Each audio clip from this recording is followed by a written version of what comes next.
Welcome to Crayola Creativity Week. Today's theme is personal identity. And our special guest creator is Joanna Ho. Hi, Joanna. Hey, it's so nice to be here and talk with you today. We're so pleased to have you with us today. So let's get started. Please introduce yourself and tell students what creativity means to you. I'm Joanna Ho, the author of Eyes That Kiss in the Corners and Playing at the Border. And creativity to me is a muscle. It's something that we can use to think outside the box, to come up with new ideas that people have never thought of or tried before, and to use them to express ourselves and to create change and to solve problems in the world in ways that have never been done before. That's fantastic. Thanks, Joanna. Can you tell us about a time when creativity helped you solve a problem or reach a goal? I think creativity helps in so many ways. For me, it comes through when I'm parenting, comes through when I'm at work with students. It comes through in my art when I'm writing. I think that, as I said earlier, creativity is a way that we think outside the box, the way that we think differently for things that have never been done before. So just here's one super quick example of creativity problem solving. So this is my son is really, really into airplanes and trains and all things that move. So he really wanted to create a parachute. And he kept trying all these different things. He had like a little toy figure and he was throwing stuff in the air. And we couldn't figure out the parachute that it came with wasn't working. It got ripped. And so we were sort of going all throughout the house trying to figure out different ways we could tie parachute onto this man that made it work. And I had these cloth napkins. And so we were able to take the corners of the cloth napkins and tie little strings to them and then tie it to the man and then experiment in that way. But I think that what that shows about creativity, it's such a small example, but it's a lot of trial and error and failing and trying again and learning and then failing and then making things better. I think sometimes people think creativity is this gift that people have, but really I think creativity, like I said, when I say it's a muscle, it's something that we use over and over and over. And the more we use it, the more we learn from it, the more we're able to continue to push the boundaries and use them again to think of, to problem solve. Now we'd like to see your creativity come alive in a book you wrote. Joanna, please read the story, Eyes That Speak to the Stars. The other day, when Papa picked me up from school, I didn't run in for a hug the way I usually do. I stared at my toes where it was safe. "What's wrong?" Papa asked, and all my hurt tumbled out. "Kurt drew a picture of our friends," I said. He pointed at a person with eyes like two lines stretched across his face and told me, "This one is you." But it didn't look like me at all. When we got home, Papa stood with me in front of a mirror and said, "Your eyes rise to the skies and speak to the stars. The comets and constellations show you their secrets, and your eyes can foresee the future, just like mine." Papa's eyes that rise to the skies and speak to the stars are filled with all the surprises he can't wait to give me throughout the day. When he lifts me above his head and cries, "Ready for takeoff," before running through the house like we're headed toward the heavens, his eyes shine like runway lights and tell me, "Lift your arms, my son.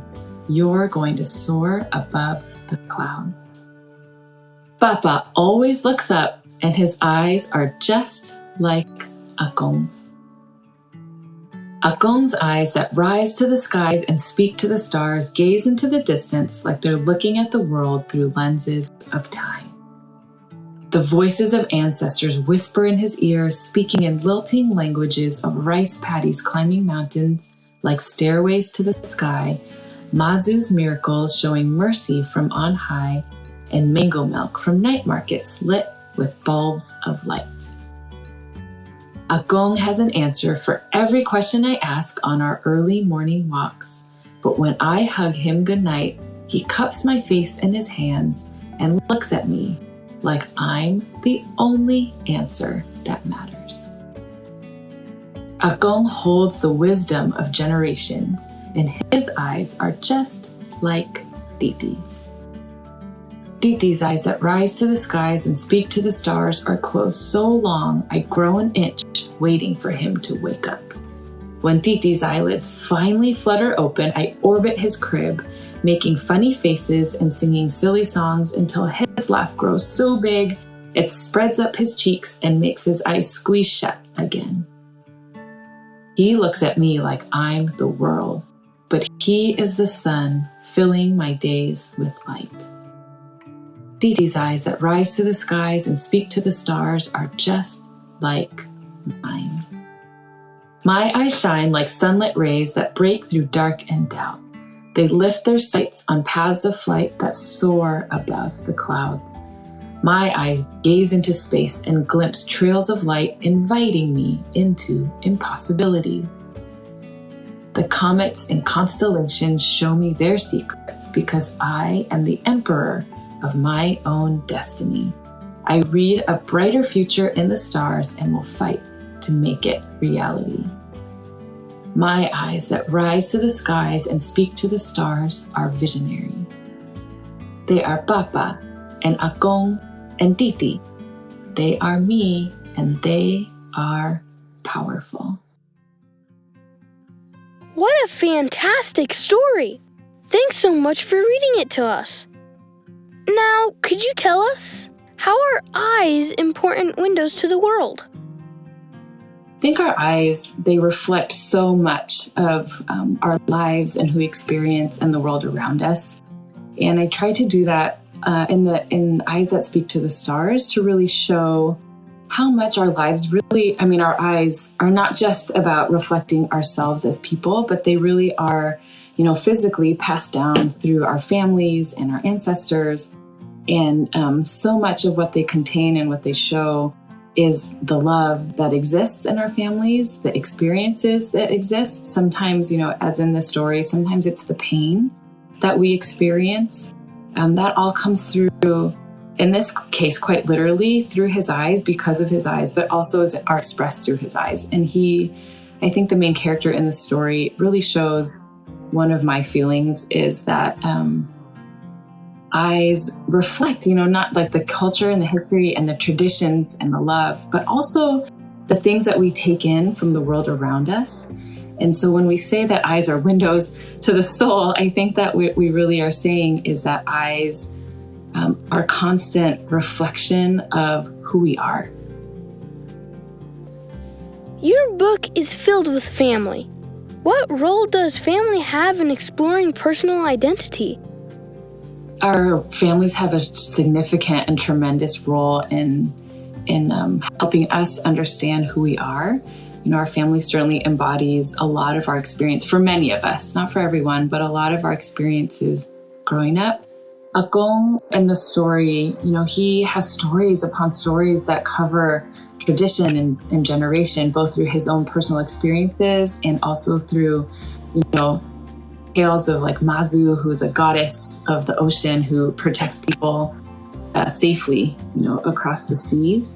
And that really is representative both of like the traditions and storytelling, but also of the tradition and the reality of history of immigrants, particularly in this young boy's family. These stories live inside Agong and they are passed on either orally or through Agong's own personal lived experience to the character. And so in the story, the family really plays this foundational role of providing love and strength in all of the stories that are contained within each of the characters, whether it's Papa or Titi or Agong, really help the main character find his own strength and understand that these stories are contained in him and that he has the power also to create his own stories in the world. Why is personal identity so important in helping us understand who we really are inside? So one example of how this happens in our constant evolution of identity, one example of where that happens in the story really begins, I think, with this microaggression that happens to the young boy at school, where a child who is his friend draws a picture of him with eyes like slits. And that is one way that Asian people have been denigrated and oppressed and ridiculed, is through our eyes, which is why I think eyes are such a significant, I think, identity marker for Asian people. And for this young boy, this point of pain becomes a way that he understands the world. And sometimes that's hurtful. And it's a way to understand for him how others might perceive him. And we all go through these painful experiences, and we have to learn how to navigate them and how to gain the tools with which to understand some of these more hurtful things about identity and development, because sometimes people perceive us in ways that are harmful. And if we don't have the tools, we internalize these harmful messages about ourselves, which is why for this young boy, his foundation in his family and in these loving relationships and that culture and history is so important, because he's able to take this painful experience and then go forward and change that narrative because of the things that he learned in his family. So even though it starts off as a point of pain, hopefully it's something that helps him establish his own identity. And so his younger brother, it's not always in the stories that have already happened or existed. His younger brother, I think, to him is just an infant, but he represents all of these worlds and all of these possibilities. And I think for an older brother, a sense of responsibility to in creating a world that he would love for his younger brother to be able to walk in without worrying about pain, and in a way that can help build that identity in a really empowering way. So stories aren't just about, the past. They're certainly about the future and the future that we can create. Now it's time to get creative. Please demonstrate how to sketch an identity pie, and maybe include some ideas for how to get started, so kids can draw alongside you. Hey everyone. Okay, we're gonna get together and we're gonna draw our identity pies. So let's start by drawing a big circle. This is my pie. I love pie. Okay, so something that I might include in my identity pie, I might do a squiggly line here, and I might say I am a mom.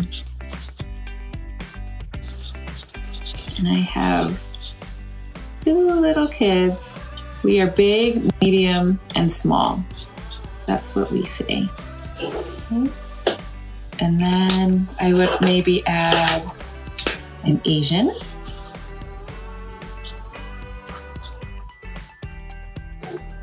Okay. And then something else I might add to is, let's see, I'm an educator. I am the vice principal at a school, at a high school. Okay. So I'll draw a book, because I also love to read. And then maybe I will say something like this. I love chocolate chip cookies. They are my favorite food in the whole world, and that is very much a part of my identity. Cookies. Okay, let's do one more thing. I like how the cookie circle is bigger than all the other slices of the pie. Let's see. I'm also an author. Maybe I'll draw something over here too that says I am a straight cis woman.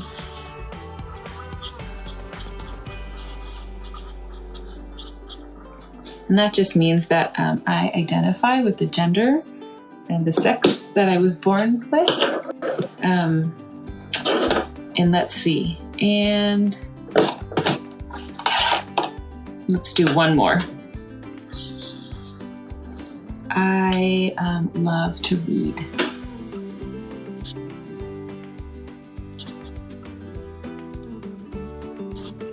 Here is part of my identity pie. And remember, there is so much more you could put in here, and yours will probably look way more beautiful than this thing that I did in a couple minutes. But we cannot wait to see your identity pies and to see what makes you who you are. So make sure you work super hard. Remember to put your heart into it and then share them with us so that we can see. That was so creative! Thank you for sharing your inspirational ideas. And thank you to all the kids in schools and homes across the country for joining us today. Teachers and parents, be sure to check out more exciting Creativity Week ideas at Crayola.com/creativityweek. And share your kids' identity pies so others can see and be inspired by their creative work.